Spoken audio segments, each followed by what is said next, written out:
Hello friends, good morning. तो अब हम लोग देखेंगे नेक्स्ट टॉपिक, मुगल साम्राज्य का विघटन।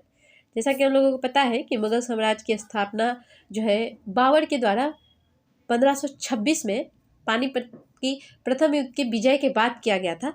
लेकिन इसका अंतिम शासक जो था वो बोला जाता है बहादुर शाह द्वितीय को, या बहादुर शाह जफर के नाम से भी जिसे हम लोग जानते हैं, जिसके पिता का नाम था अकबर द्वितीय। इसका शासनकाल 1837 से 1857 तक कहा जाता है। तो चलिए, यानी बाबर से शुरू हुआ और बहादुर शाह द्वितीय तक जाके ये ख़त्म हो गया। तो उसके बीच में जो भी इम्पोर्टेंट होंगे तो हम लोग देखते हैं कि किस कारण से ये जो है आपका विघटित हो गया, यानी पतन हो गया।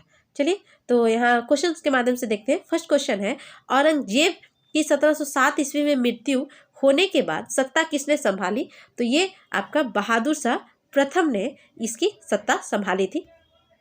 तो ये कौन था? तो ये उनका औरंगजेब की मृत्यु के बाद उसके 63 वर्षीय पुत्र मुअज्जम शाह आलम ने बहादुर शाह प्रथम के नाम से सत्ता संभाली थी। 63 वर्ष का था जब ये राजा बना था। ओके फ्रेंड्स, और उसने 1707 से लेके 12 तक शासन किया था। ये भी इंपॉर्टेंट है। चलिए, नेक्स्ट है, मुगल सम्राट जहांगीर शाह के शासनकाल का समय से पूर्व अंत कैसे हुआ? तो यहाँ पे आपका राइट आंसर हो जाएगा सी। एक युद्ध में वे अपने भतीजे द्वारा पराजित हुए थे। तो यहाँ से याद रखिएगा। तो जहांगीर शाह 1712 से 13 तक ही इसका शासनकाल हुआ। तो मुगल राजवंश में ऐसा प्रथम बादशाह था जो शासनकाल के नितांत अयोग्य सिद्ध हुआ। उसने तत्कालीन शक्तिशाली अमीर जुल्फिकार खां की सहायता से गद्दी प्राप्त की थी। और वह एक युद्ध में अपने भतीजे फर्रुखशियर द्वारा पराजित हुआ और 1713 में उसकी हत्या कर दी गई थी। ओके फ्रेंड्स, चलिए नेक्स्ट देखते हैं क्वेश्चन। निम्नलिखित में से किस मुगल सम्राट ने अंग्रेजों को बंगाल में शुल्क मुक्त व्यापार की सुविधा प्रदान की थी? तो यहाँ पे आपका हो जाएगा फर्रुखशियर। निम्नलिखित में कौन मुगल काल में राजा बनाने वाले थे? तो राजा बनाने वाले कौन थे? तो यहाँ पे हो जाएगा हुसैन अली और अब्दुल्ला। तो ये हुसैन अली और अब्दुल्ला जो थे, ये उत्तर मुगल राजनीति में ऐसे शक्तिशाली सरदारों का उत्थान हुआ जो अब सम्राट निर्माता की भूमिका निभाने लगे थे। ओके फ्रेंड्स, तो यहाँ से याद रखिएगा। मयूर सिंहासन पर बैठने वाला अंतिम मुगल सम्राट कौन था? तो यहाँ पे आपका हो जाएगा मुहम्मद शाह। तो यहाँ देखिए, शाहजहां द्वारा बनवाया गया था प्रसिद्ध मयूर सिंहासन, और इस पे अंतिम शासक मुहम्मद शाह, जो कि काल था 19 से 1748 तक। और इसके शासनकाल में नादिर शाह जो है 1739 में भारत पर आक्रमण किया और करनाल युद्ध में मुगल सेना को पराजित किया। और उस समय जो समकालीन लेखक आनंद राम मुकसिल के अनुसार नादिर शाह अपने 60,000 रुपये, कई हजार असरफियाँ, 1 करोड़ रुपए का सोना, 50 करोड़ के जवरात, कोहिनूर तथा तख्ते तायूस जिसे मयूर सिंहासन ईरान ले गया। तो सबको कौन लूट के ले गया? तो यहाँ से याद रखिएगा। तो उस समय मयूर सिंहासन पे अंतिम राजा कौन था? तो वो था आपका मुहम्मद शाह बैठने वाला। और उस समय नादिर शाह ने आक्रमण किया और सबको लूट के कहाँ ले गया? Iran. Okay friends, Nadir Shah के आक्रमण के समय मुगल शासक कौन था? तो वो था आपका मुहम्मद शाह। किसके शासन में हिजड़ों तथा महिलाओं के एक वर्ग का प्रभुत्व था? तो यहाँ जाएगा मुहम्मद शाह। 1719 से 48 तक जिसका शासन रहा। कौन सा मुगल बादशाह रंगीला के नाम से जाना जाता था? तो इसे मुहम्मद शाह को ही रंगीला बादशाह के नाम से जाना जाता था।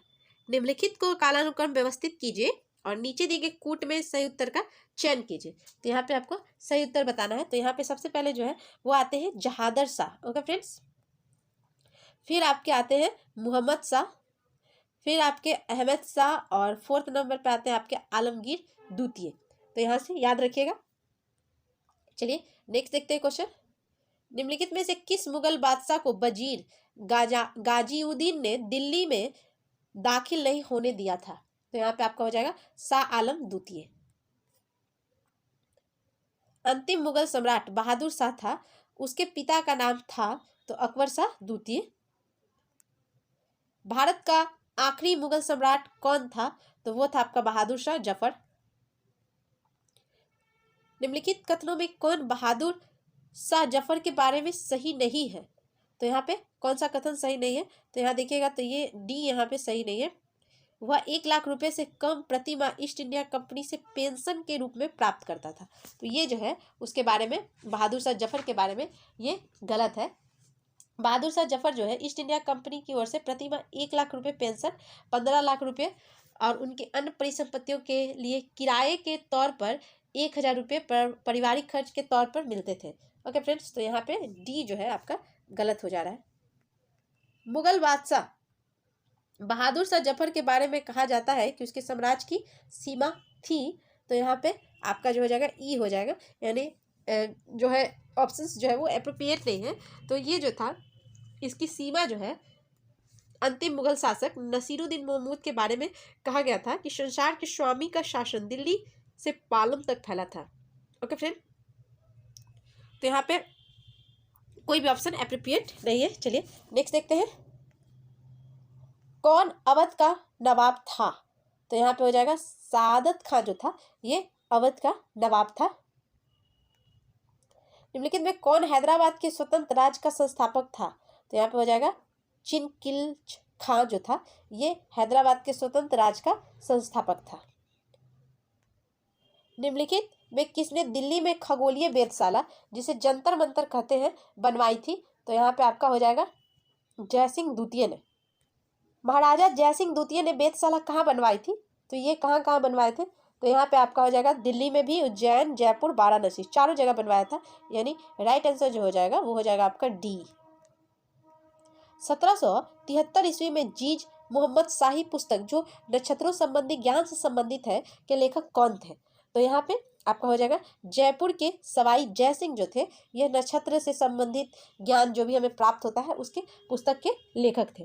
ओके फ्रेंड्स, जयपुर के महाराजा सवाई जय सिंह ने वेधशाला नहीं बनवाई थी। तो कहाँ? तो इलाहाबाद। देखिए उज्जैन, मथुरा, वाराणसी ये तीनों आपका क्या है, सही है, लेकिन इलाहाबाद में इन्होंने वेधशाला जो है वो नहीं बनवाई थी। तो याद रखिएगा दिल्ली, जयपुर, उज्जैन, बनारस, मथुरा जिसे अभी आधुनिक में बोलते हैं, यहाँ पे उन्होंने वेधशाला बनवाई थी। ओके फ्रेंड्स, तो ये इंपॉर्टेंट क्वेश्चन जो भी थे वो आपके कंप्लीट हो गए। अब हम लोग जो है आधुनिक भारत में नेक्स्ट जो टॉपिक देखेंगे वो आधुनिक भारत से रिलेटेड देखेंगे, जो कि बिल्कुल VVI क्वेश्चंस उसमें होते हैं और बिल्कुल इंटरेस्टिंग टॉपिक होता है। तो चलिए मिलते हैं नेक्स्ट डे। तब तक के लिए आप हमारे चैनल पे न्यू है तो सब्सक्राइब कर दीजिए, शेयर कर दीजिए और लाइक जरूर कीजिएगा। मिलते हैं नेक्स्ट डे आधुनिक भारतीय इतिहास के साथ। तब तक के लिए थैंक यू।